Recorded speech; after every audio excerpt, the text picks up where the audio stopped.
What's going on? Again, for all Black Americans who's speaking on reparations, I guess the best candidate right now is Marine Williamson because she's offering up to 200 billion or 500 billion up in slavery reparation for descendants of slavery.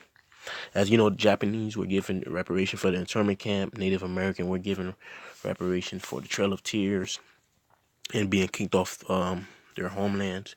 And I believe Israel get billions of dollars from the U.S. And during Obama's administration, I forgot which year, $12 million was given to European Jews in this country. You wonder why they live in much affluent neighborhoods. Not only do they stick together and they spend money within their own community, but they also get money from the U.S. You guys watch this video. Please let me know what you think in the comments. Subscribe, share. I'll talk to you in the next one. Signature campaign promises is reparations for Africans and African Americans. So in order to implement this plan, we would have to reallocate that money from somewhere else. So where do you think we can allocate this money from? Well, first of all, it's not a zero-sum game.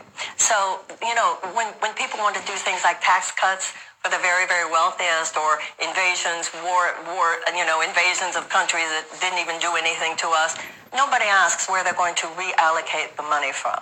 The issue of reparations is an issue that speaks to what I was saying before. We need to get real in this country. We need to talk about what's really going on in this country. I don't believe that the average American is a racist. I actually don't. But I do believe that the average American is vastly undereducated about the history of race in the United States. And at the end of the Civil War, there were 4 to 5 million slaves in the United States.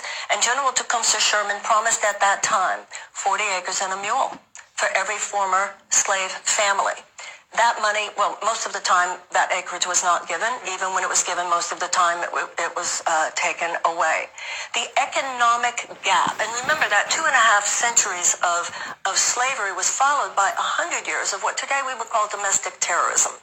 What do you call lynchings if not domestic terrorism? What do you call Ku Klux Klan if not domestic terrorism? Full-on institutionalized white supremacy and segregation. Even though we answered that with the Civil Rights Act that dismantled segregation, the Voting Rights Act that gave equal rights of voting to Black people, even that we started chipping away at since 2013. We have mass incarceration. We have racial disparity in sentencing. This is not a debt we can afford to delay any longer. The economic restitution for 2.5 centuries of slavery followed by 100 years of domestic terrorism. Germany has paid $89 billion to Jewish organizations since World War II.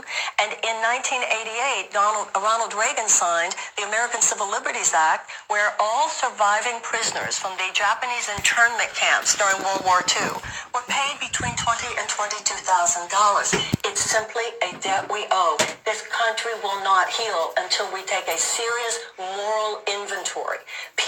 A nation must undergo the same level of deep moral inventory, admission of our character defects. Racism is a character defect. Let's end this. Let's fix this. Let's solve this. Reparations won't end everything, but it will be a profound gift. It implies a mea culpa. It implies a recognition of a debt owed, and therefore it carries not only economic power, but spiritual force. Whatever it costs, it's time to do this. Before I address anything... Alright, that was Phil Scott from The Advice Show. Shout out to him. You guys let me know what you think in the comments. Subscribe, share the video. I'll talk to you in the next one.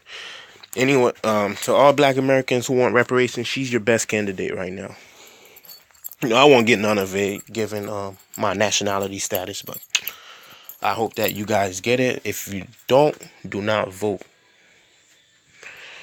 I'll talk to you guys in the next video.